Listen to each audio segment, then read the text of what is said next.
While recording of this presentation is allowed, we do ask that your camera or streaming device remain at or below shoulder level, not blocking the view of anyone behind you. Thank you for your cooperation and for being considerate of those around you. Enjoy the show.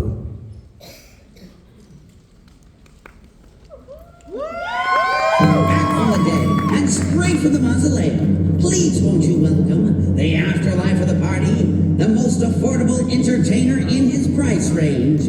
Let's hear it for the superintendent of screams and the executive of fright, the late Monty Revolta.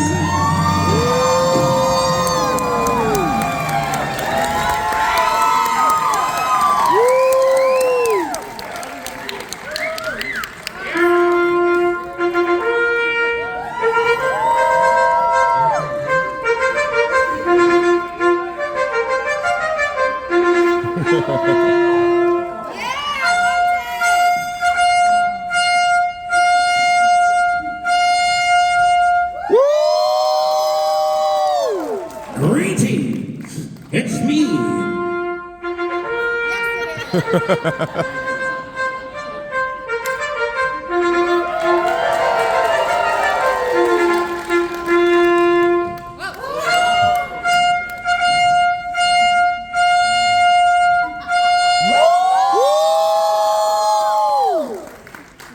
Greetings, it's me, the late Monty. All right, cut the track off. That's enough. All right. Greetings, it's me, the late Monty Revolta, star of the Monty Revolta Show. Cue the clapping. Thank you. Would you sit down? Yeah, you guys sit down, will you? Distracting. I want to say this. Welcome to the San Diego Comic-Con. And welcome to the 13th Floor Entertainment Group LLC panel. What a horrible title indeed. Now, I'm sure you know this. It's my complete contractual obligations to have you all raise up in your seats and join me in the official anthem of LA Haunted Hayride and Midnight Falls. Please get up, you dummies.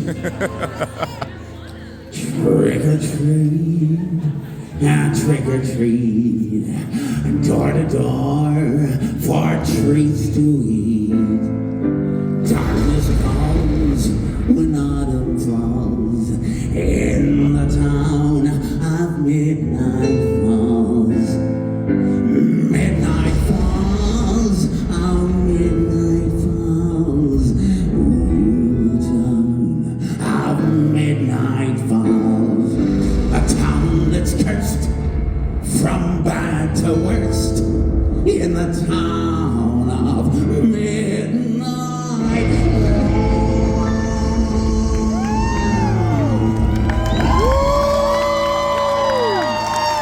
Thank you. I'll see you in the spa.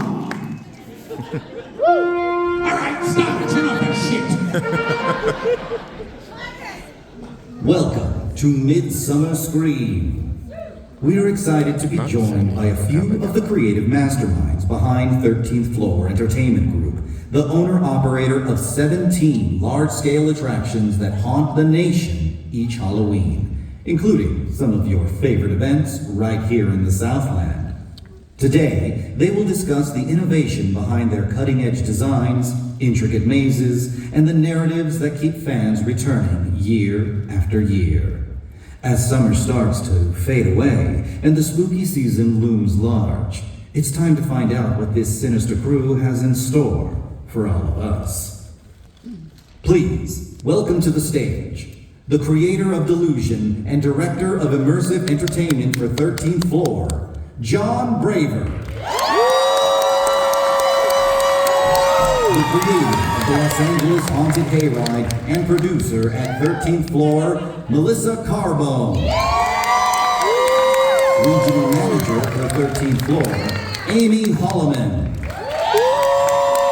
Vice President of operations for 13th floor, Greg Salyers.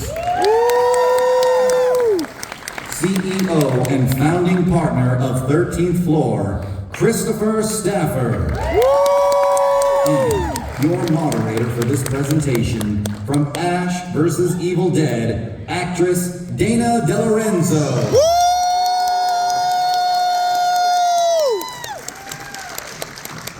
Hi guys, how's everyone doing? Groovy! How great is Midsummer Scream? You guys having a good weekend? Woo! Well, it's about to get even better. As long as nothing gets possessed and jumps on stage, which has been known to happen with a few of us. In fact, some of these people, if not all, are very good friends with ghosts and ghouls and all the things we love. So I'm so excited to reveal this information to you because, you know, we love to hear what's coming up every year. We all know and love it. That's why we're all here with the 13th Floor Entertainment Group. And I don't know, there may be a surprise in it or two. You know, who doesn't want a surprise? So, I'm excited to be here and to talk about all the things going on for Southern California Halloween. Also, I do tend to scream the closer I get to a microphone, so sorry in advance. I'll try and not talk as much and loudly. We're all here because we've been to one of the events, or hopefully can come for the first time. We know and love it. It's developed quite a name in Southern California. So, Chris, how has the 13th floor changed over the years, and you know what has it been going on recently? What we're preparing for? Yeah, I mean it's changed crazy over the last I don't know how long I've been doing this now, but started out like much of the people in this room, just as a haunt Halloween fan. Got invited to go work at my first haunted house when I was 15 years old and fell in love with it, and always thought about what would it be like if I did my own haunted house one day. And so in 2002, I actually opened our first haunted house with my business partner who we met working as 15-year-old kids at that haunted house. Opened our first haunted house then. 2008, we opened the original 13th floor haunted house in Denver, Colorado. And then in 2009, we met a couple of guys from Austin, Texas that had done a haunted house called the House of Torment. And we brought our businesses together. In 2010, we opened 13th floor San Antonio. And that was kind of that was kind of the genesis of the 13th floor entertainment group, right? Bringing those two companies together and starting to grow the business. Since then, we've been opening new shows, acquiring shows. The company this year will operate 32 different attractions across the country.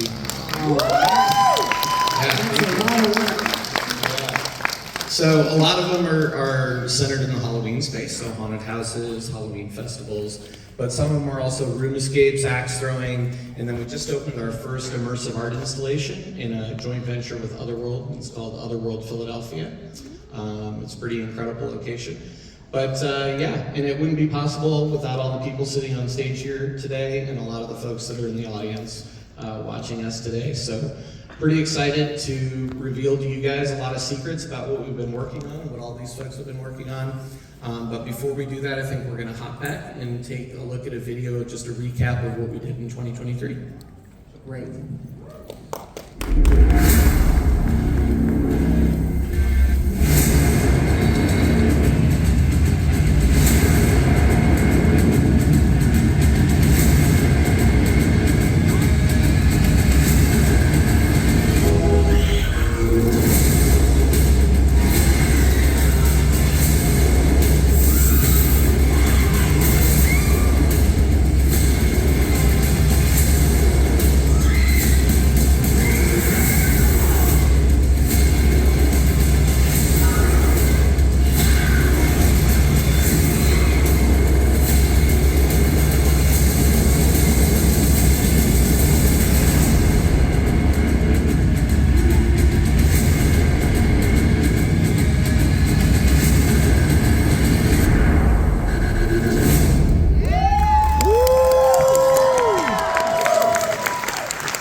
I'm so excited. Are you guys excited? Look at that. Yeah! Last year. So now we're going to get into what's to come. And I think we have to jump into probably the most unique event to start off the events.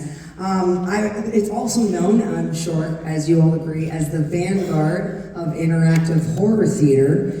I think you know and you love it. It's a little world called Delusion. And I'd love to talk to John Braver, everybody, the creator of Delusion. So, John, for anyone who hasn't experienced Delusion, can you just kind of describe the concept? Yes, how many people have been to Delusion? Okay, that was loud, that's good. And there were a lot of people that haven't, so for all of you, I kind of want to give a quick explanation. It's basically the most cinematic experience you can have in the live setting. So I come from the film world, we kind of brought that into the live world. And to give you a bit of a taste of that, some of the characters and the stories, just want to throw up a little video here for you guys to enjoy, so check it out. Delusion is the best time you're going to have this Halloween season. Very scary, very intimidating off the bat. I just felt like someone was always behind me. It was super creepy and very intense. You gotta come check it out. It's awesome.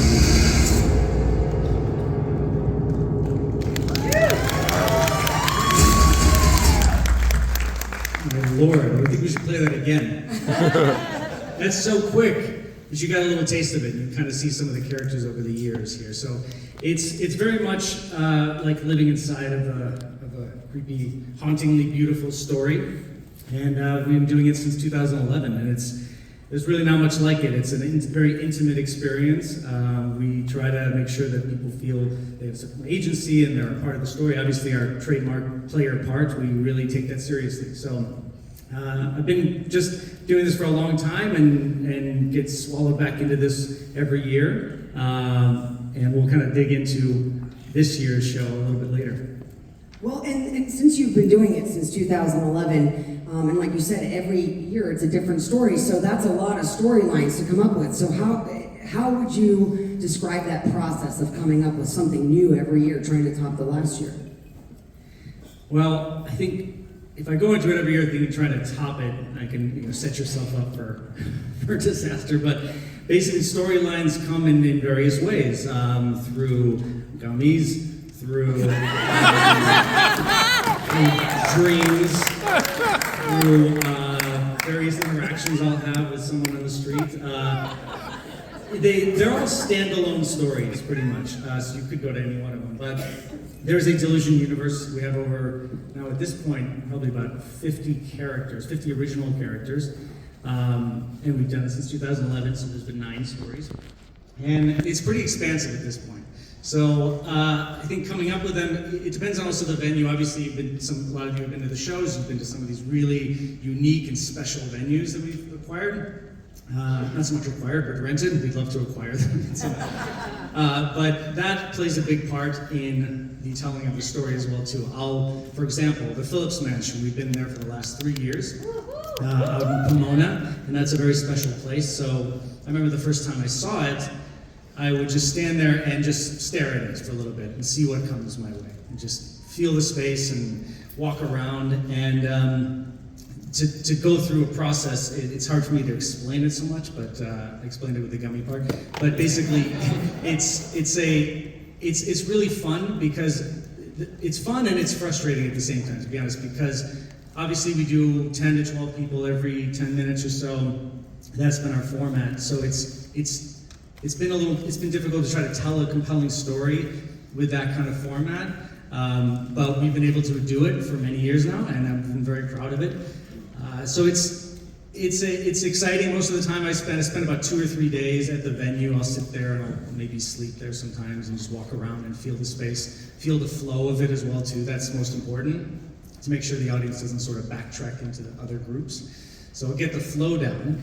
And then the rest of the time in front of my computer in a very crouched, annoying position like this for a couple months. That's where I'm at right now with this current story. So I should probably change my posture here. So anyway, there's a lot more to tell about that, but that's kind of the gist of it. Okay, and I don't want to pry too much, but so you Pry. Okay, I will pry. So last year we saw a culmination of all of the Delusion storylines, right? So can you maybe tell us what era or world that Delusion will be taking us to this year? Yeah, so this will be interesting. Those of you who went to the show last year, Did you see anything at the very end of the show? Any little Easter egg? A book. Okay? Lots of what? Lots of hate. Somebody said the blood light. Hey, you got one? Gummies. The blood right back there, and there's the book. Okay, so at the end of the story last year, we had the delusion sort of compendium, toss it into the furnace, burns, and then we're outside and we hear the epilogue kind of wrapping everything up. If you might have missed it, and a lot of people did, I just snuck it in there as a fun thing and see if anybody would notice, but one page lingered outside of the carriage house. There's a window and it's sort of sticking outside of the window. I saw it. So that was called a show from 2012 called The Blood Right, and that's the era I'm revisiting. I'm bringing back sort of a storyline and some characters from that show. So that was, if you saw that, then that's kind of the continuation of this, to go back into some of the old stories. But this shows, as I'm writing it, it's becoming a wholly new show with some of the beloved characters from back then. Did anybody actually see that show from 2012? Wow, you guys are OG. Come up here, I want to shake your hand. And can you reveal maybe the title of this year's Delusion show? Yes. You're the best storyteller. I want you to say it. No. You're the best story writer, John. I'll tell you the title and then you. Delusion. The Red Castle. Hey, there it is. Check it out. Delusion, the Red Castle. You can kind of take a moment and read about the storyline from this year. It's a lot about love and sorrow. It's a character named, those who came to the show in 2012, do you even remember the name of the protagonist? This doesn't stuff, forget it. It's called Dr. Lowell, that's right. Someone bring that person a prize. That's right. Gummy. Hey, we've got a theme going for this panel. 13-quarter team group does not endorse Normies. Not a guarantee. So, the storyline basically is like he lost his wife. Wow, what a transition. Lost his wife, and like, how far would you go to sort of bring this loved one back, and would they even want to be brought back to this world? So, we're playing into that and having the audience be key players, key patients of Dr. Lowell in this story, and how they're going to help him either bring his wife back or not. And so at the last 3 years, it was at the Phillips Mansion, right? The last 3 years of the setting. So if it's called the Red Castle, can you tell us where Delusion is going to move to this year? Yeah, that is actually the venue you're looking at right there. Wow. So this, I don't know if anybody's know, I lived in LA for a long time. I didn't know this place existed, but it's called the Stimson House. And it is, thankfully, in LA proper. It's near USC, near the 110 and the 10 interchange. And it's very close to a lot of people, but it's this really cool clandestine kind of castle that exists right next to a church, so we'll be sure to defy all of that. But it's unreal. I mean, you see it right here. Obviously, if you're standing in front of it, you'll be blown away. So, yeah, the Stimson House near USC, and that is the Red Castle. This was actually owned by an old lumber magnate. I forgot his name exactly, but it's these crimson bricks, and it's got this obviously cool nook, this tower you can see over there as well too. So we're gonna occupy that space and put on quite an unreal show. This thing is turning out to be incredibly fun. I'm really excited for that. Yeah, who's not excited to go to and so just one last question, John. So in the past, because you've had different locations, what can you give a little bit about, since now we have this location that you're doing it, what is the experience like what can people expect with the experience when they walk in to this one? Well, as you kind of allude to what I talked about earlier about being patients of this psychiatrist, Dr. Frederick Lowell. And again, going back to the question earlier about the era, we're in the late 40s, early 50s kind of era. So he took over this place and made it his sort of, again, clandestine asylum. So we're leaning into the idea of sort of this research, I wouldn't even say facility because it's supposed to be private, as I said, clandestine and secret. So you're going to be sort of readmitted into this place that you've existed for a little while, but your memory of it has kind of faded. And so you'll be sort of reintroduced in some interesting way to old characters. So you'll feel as if you're being, I mean, the idea is to feel as if you've gone mad, for sure. So that's the idea, that's the experience. But we're testing this out, and this has always been an interesting part of Delusion in the past. And I've always put a lot of trust into the audience. But for this one, I want to go back to that idea that the audience has these certain abilities to be able to manipulate things. And so you have these dormant abilities in your mind, and the doctor's been kind of working on that for a while to help resurrect his wife.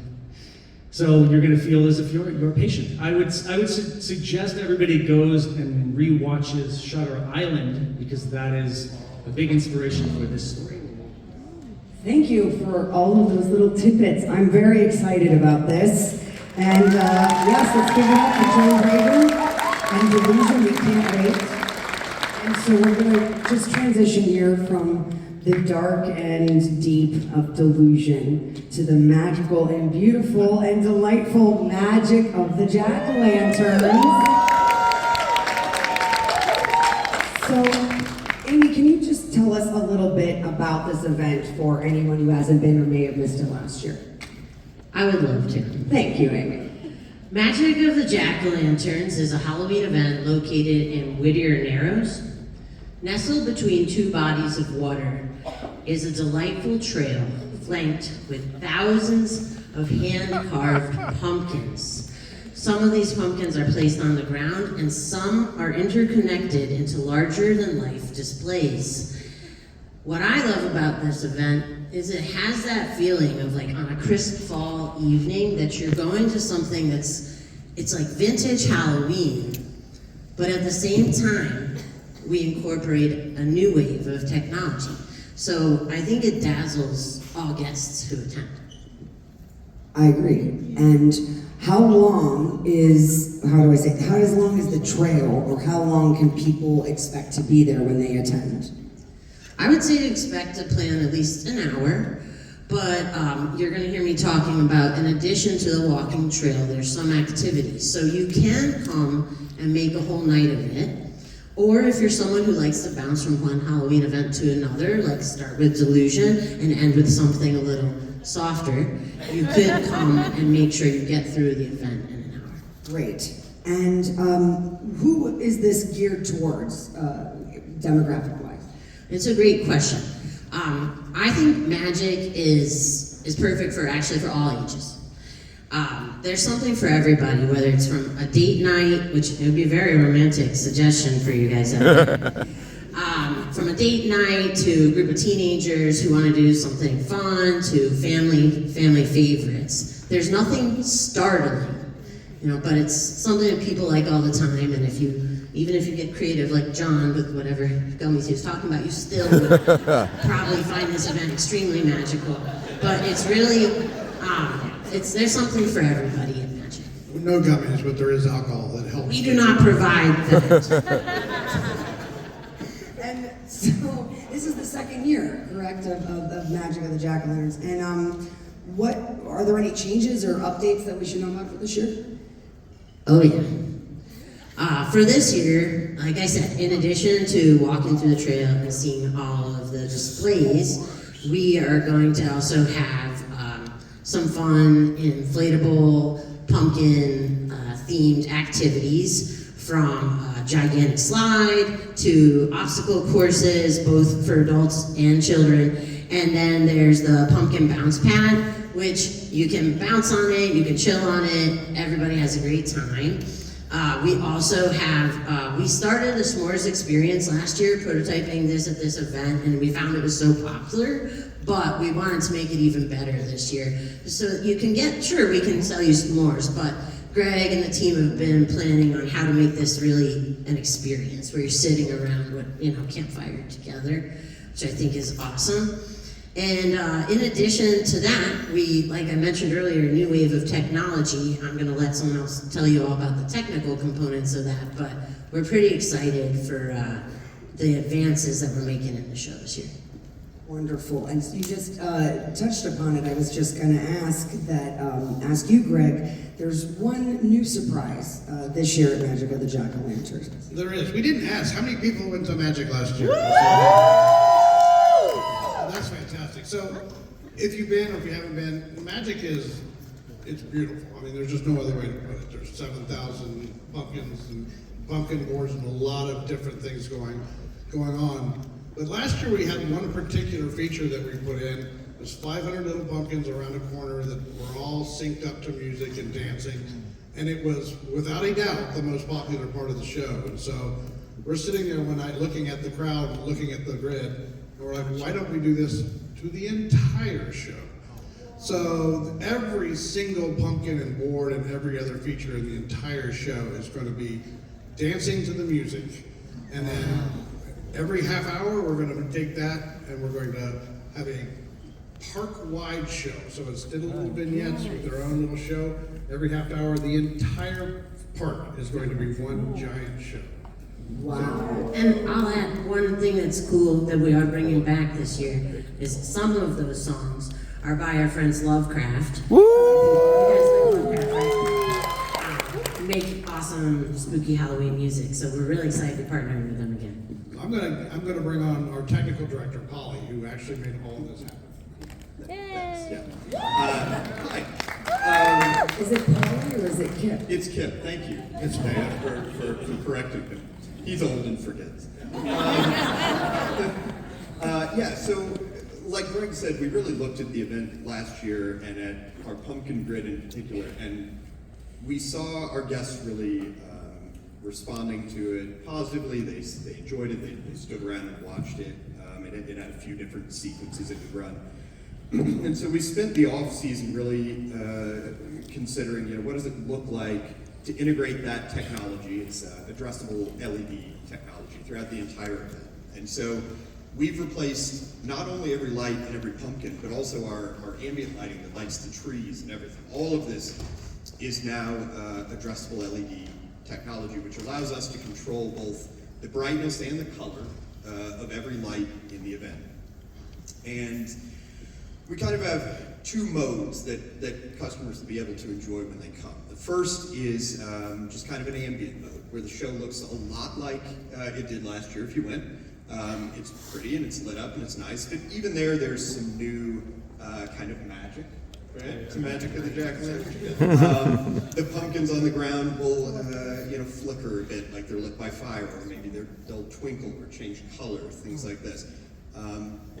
But what we're really excited about is kind of show mode, where every half an hour, every light in the entire event goes out, and then comes back up, playing an event-wide show synchronized to music. Something that we think is going to be a really unique and exciting experience, something that our guests have never seen before, something we've just never been able to bring them before without this technology. And if you haven't yet, please stop by our booth in the Hall of Shadows. You can see sort of a small version of what we imagine this looks like, again with some great Lovecraft music. And then this season, please come out and see the entire event in Whittier Narrows. Fantastic. And Greg mentioned it briefly, but we do also have food and themed beverages, both alcoholic and sober, at this event. So I think if you come and you catch the tail end of show mode, grab a drink, stick around so you can see it go through the whole sequence again. And there are multiple shows, so throughout your stay at the event, you'll get to see it at least a couple of 3 different sequences. I want to thank Kip for how positively he's describing all of this, because on the night that we all stood there with the small example of it and said, what if the whole place did this? I could see Kip's head just go. So I appreciate his enthusiasm. No, actually, he loves what he does, and I think you guys are going to see that when you come see it this year. I was super impressed by just the small demo that you guys can see in all the shows. So. And that's always the secret sauce I found in anything. When you really love what you do and you're passionate about it, like everyone up here, you can see how excited they are, which is why you all are excited, which is why they consistently put on good events and good shows, because you can tell they genuinely love it and they invest a lot into it. And I'm very excited about this, and I think this is going to bring the magic of the jack-o'-lanterns to a whole new level. And I think, I could be wrong, but I believe we have a teaser trailer of what to maybe expect this year. Yeah.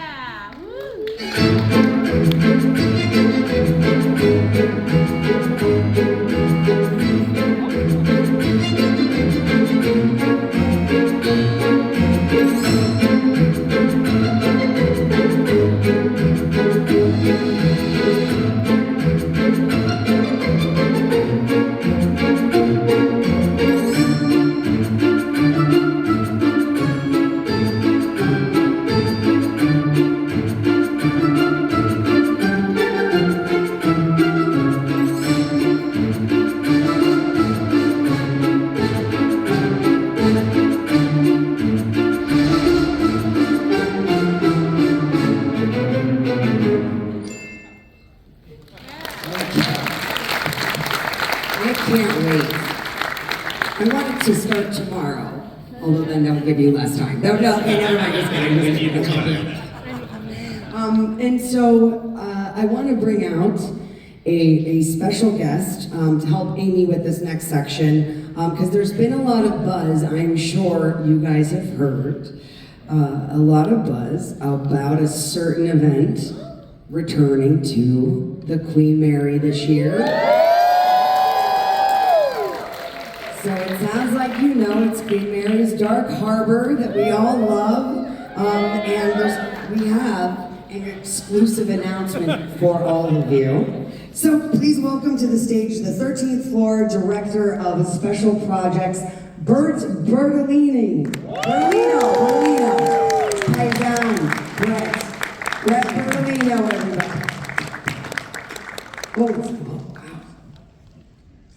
Hi, Brett. Welcome back. Yes. So how does it feel, Brett, to be producing such an iconic event that people are so excited about as returning to the Queen Mary? Well, I think I can speak for both Amy and myself and say it's super exciting and it's a true honor to work on this project. If you're from Southern California, you know how legendary Dark Harbor is. But it's legendary outside of this market. Both Amy and I are fans of Dark Harbor. When we were producing Halloween events on the East Coast together, we flew across the country on multiple occasions just to see Dark Harbor. And so I feel like our haunt careers are coming full circle when we have this opportunity to bring back such a legendary event that's been dormant for 4 seasons. I don't think that's something that happens very often, and so it's really a true honor for us to be, participating in this project. And I hear you have some news to share with us today. We do. So who was at the Dark Harbor panel yesterday? Yesterday we talked about some new mazes. We teased a new maze on the ship called Infirmary. We teased a new maze in the harbor called Breakout. We told you about some new rides. We told you about the secret bar program. We talked about entertainment. And we said that we'd drop another announcement here today. Right now. I think, are we going to show the trailer first? I think the trailer's at the end. Got it. What about the next slide? I think it might Hit us with the next slide. Do you guys remember this?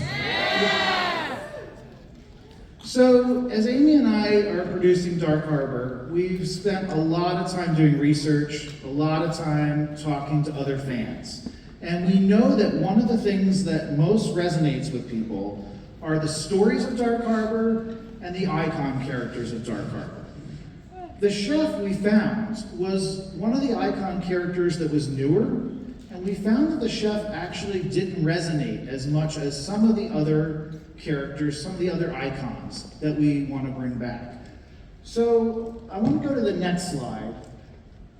One of the interesting things about producing Dark Harbor this year is 4 years have passed since the event operated. The Queen Mary was closed for 3 Halloweens. During that time, nearly all the physical assets from the past events were lost to time. When we started producing this event, we were told that all the mazes on the ship no longer existed, that they were removed when the ship was closed.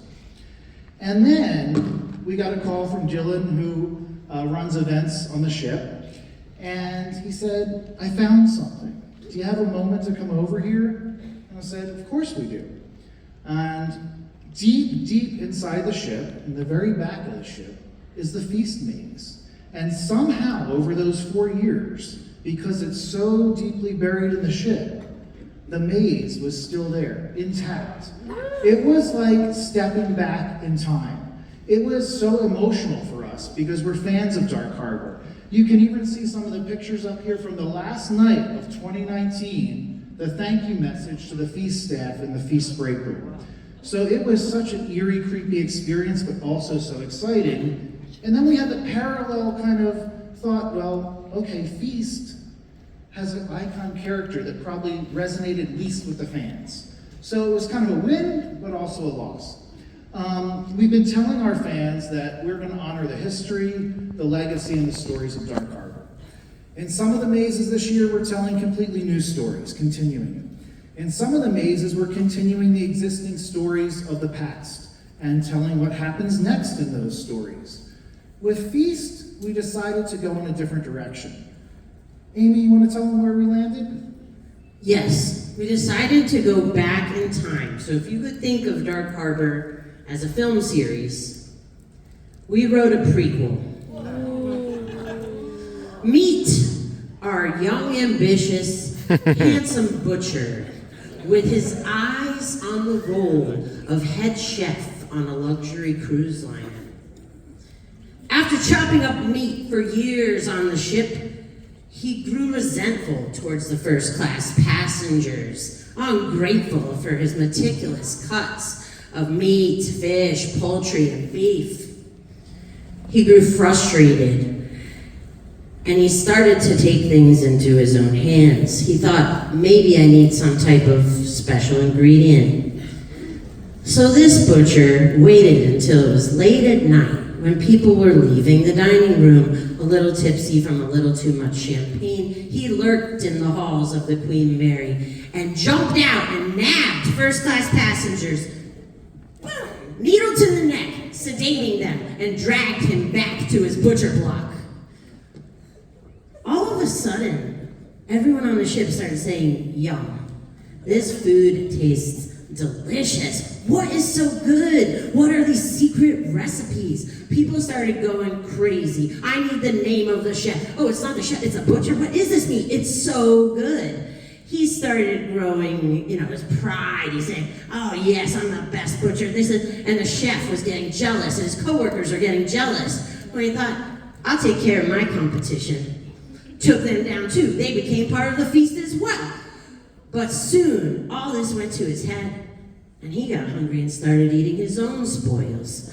He needs more meat. He's searching for it. He is looking for you. Everyone who comes into this attraction this year could end up on the table. Of course, as he became more and more distressed, he eventually became who you recognize from the past as the chef. But we want you to step back in time with us to follow the story of the young, ambitious butcher rising the ranks. This year, the prequel story of Feast at Dark Harbor.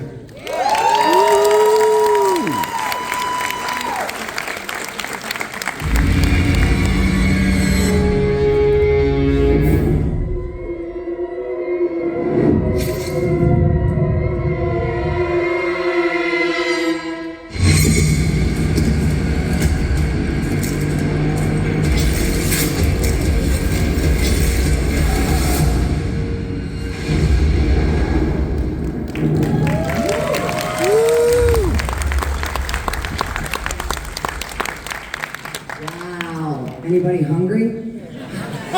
Well, thank you so much, Brett Bertolino, everybody, for coming out and sharing that with us. We'll see you all this fall at Queen Mary's Dark Harbor. Thank you. So now we have to go to a place place we all know and love, a little town known as Midnight Falls.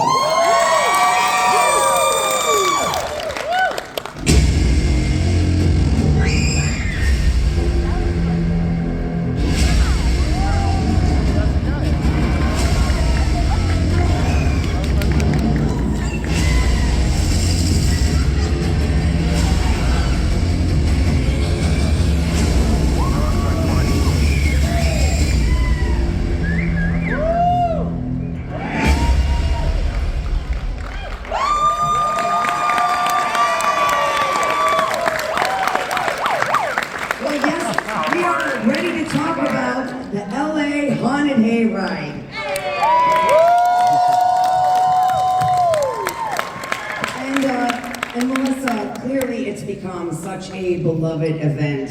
Can you just give us a little bit of a background on the event and its process of like evolution over the years?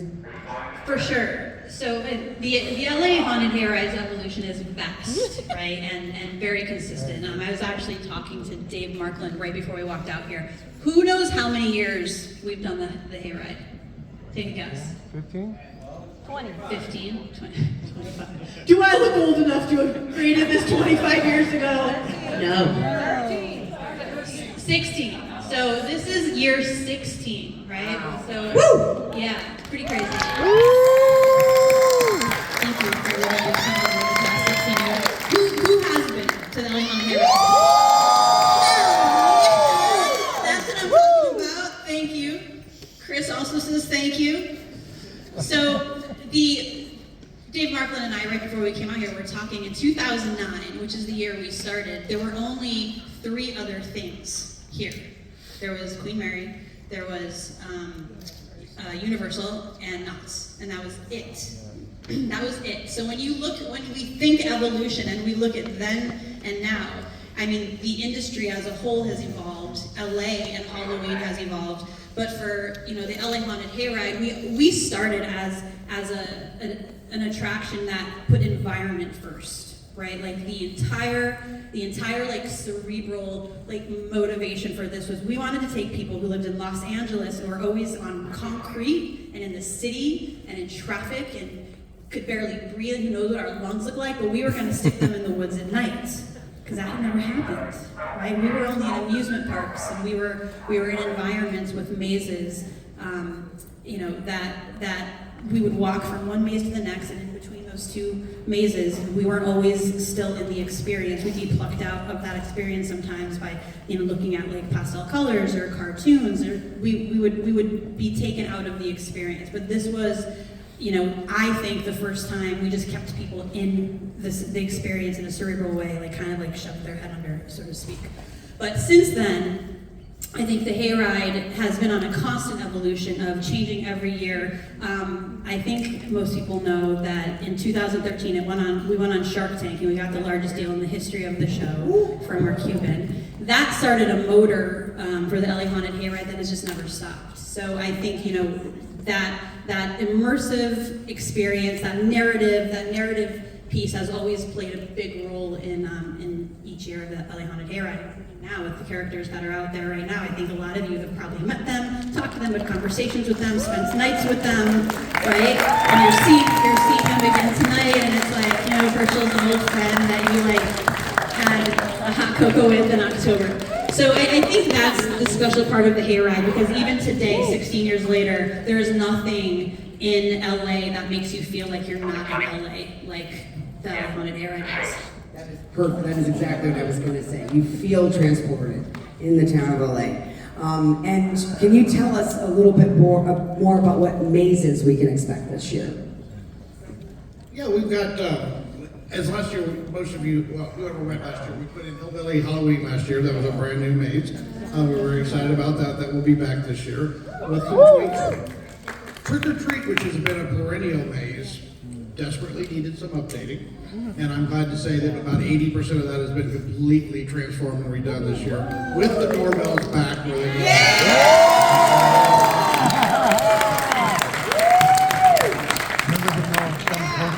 And then we got a really big update for Midnight Mortuary, but I'm going to give that back. So we're doing something for the first time with LA Haunted Hayride we've never done. And that is we're partnering with somebody that you may or may not know who's kind of a Halloween aspiring queen of Halloween maybe in LA. Nationally, actually, she wants the Queen of Halloween title nationally. So we're gonna bring her to the LA Haunted Hayride this year and let her try to earn that crown. Let's give you a hint. Did you bring them a gift? I did. What was it? I'm looking at 1,000 versions of myself. I'm fine. It's phenomenal. Grammy-nominated musician, author, actor, and fashion icon. Janelle Monáe. Janelle Monáe. I'm like in the most I don't have to prove anything space that I've ever been in my life.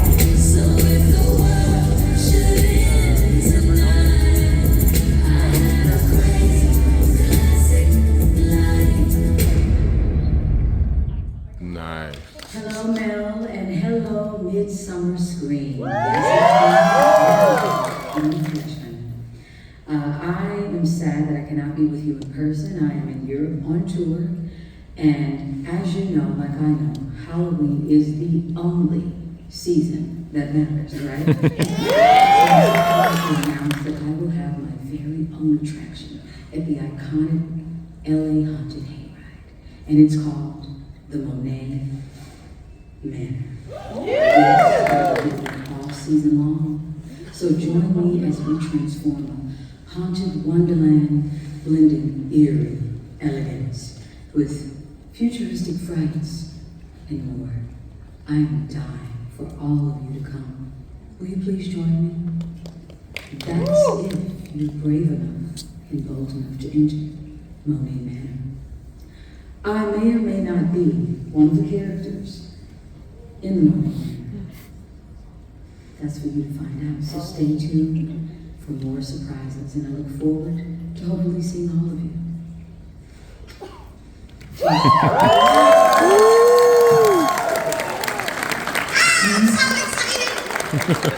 Monet Manor, everybody. Wow.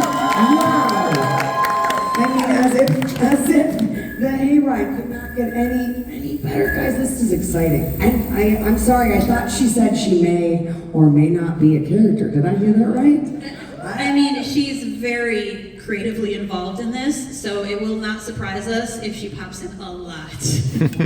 I mean, oh man, I'm so excited. I got chills. I got like good chills on that one. But now we do have to talk about the event's namesake. So can you tell us, Greg, I believe, what's going on with the hayride this year? Absolutely. So before I do that, how many went last year and experienced the new hayride wagons? Okay, that's the response we wanted, because we didn't enjoy sitting on our butts on the wagons either. So the new wagons, I think, made a gigantic difference.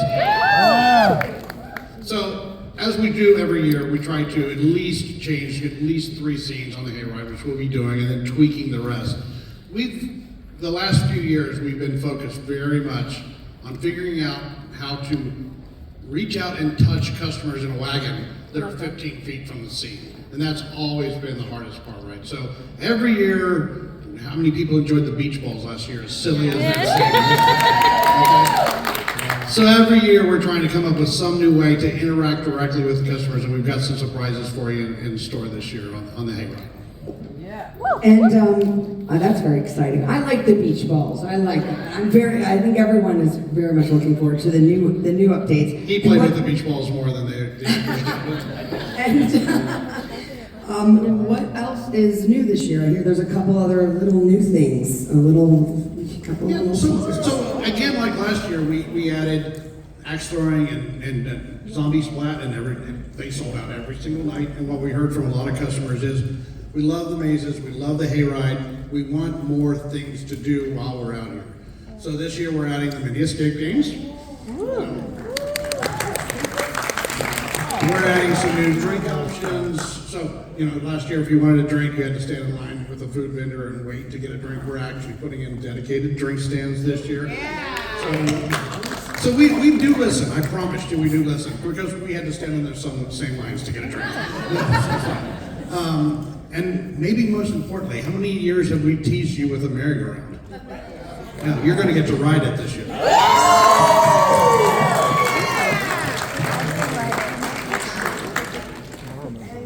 I believe there's one more video of something else that's new that is coming.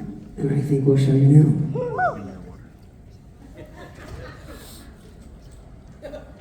She speaks to the dead.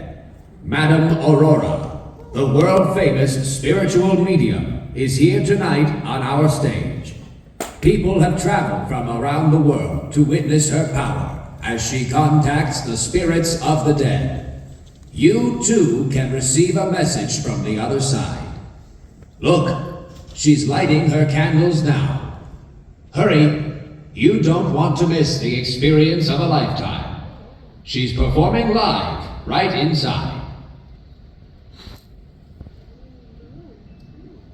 It's very anticlimactic into that video.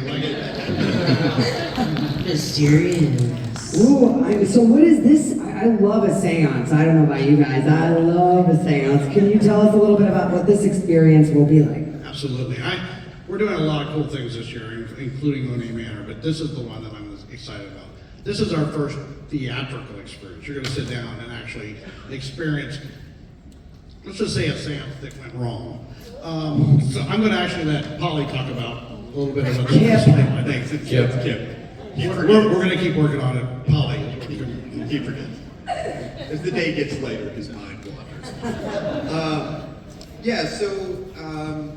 With Madame Aurora's Seance Theater, we really want to create a unique experience at the Hayride that we just haven't offered before. So this year, guests will be able to enter the tent and meet Madame Aurora for themselves. She's a world-famous psychic medium who promises us an evening we won't forget as she conjures spirits of the dead that we at least hope will be friendly. The experience will really combine theatrical elements with some cutting-edge audio, lighting, and tactile effects to really create sort of an immersive experience for our guests at Hayride this year. I think hopefully it's something that they won't soon forget. We're very excited about it. Think 4D scary. So that's the best way to put this. Well, I don't know about you guys, but I'm okay if the ghosts aren't friendly. I'm okay if they want to scare us a little bit. And I'm really, really looking forward to this. This looks fantastic. It sounds like it's going to be a jam-packed season this year at Hayride, which everyone loves so much. So let's give it up for Hayride. Cannot wait. And, well, I did promise you a surprise. And I would like to reveal to you that everyone today is going home, or going home, like you get a seance. Everyone here is going to receive a free ticket to Magic of the Jack-O-Lanterns and the Los Angeles Haunted. So all you have to do is check out the screen for instructions on how to redeem your tickets. And make sure you take advantage of that because there's so much that we love, so much of things that we return for every year, but so many new exciting things. I don't know about you guys, it sounds like every single event is, I'm gonna go ahead and say it, I'm gonna call it early, it is gonna top itself as it does every single year, and that's why we all love it so much and all the events you guys put on. So thank you so much. Chris, John, Brett, Amy, I think, wait, is it? I want to make sure everyone sees the screen. We all know what we have to do. Okay, we got it? Okay. And Chris, John, Amy, Brett, thank you all for just coming in and for sharing all this stuff with the crowd, being the first to hear about it, getting us all psyched up and hoping it was Halloween tomorrow. And thank you. This is the 13th Floor Entertainment Group, as you know and love. Don't forget to text in and get your free tickets because you don't want to miss out on that. And I will be seeing you guys there because I'm very, very, very excited. So thank you, all of you, for your time today. Well, thank you, Dana, for being here. Give Dana a round of applause for walking us through and keeping us on track. Thank you, guys, and thank you. Enjoy the rest of your time at Midsummer Scream. I will be over in the booth. But in the meantime, otherwise, I'll see you at the big events coming up on Halloween. Thank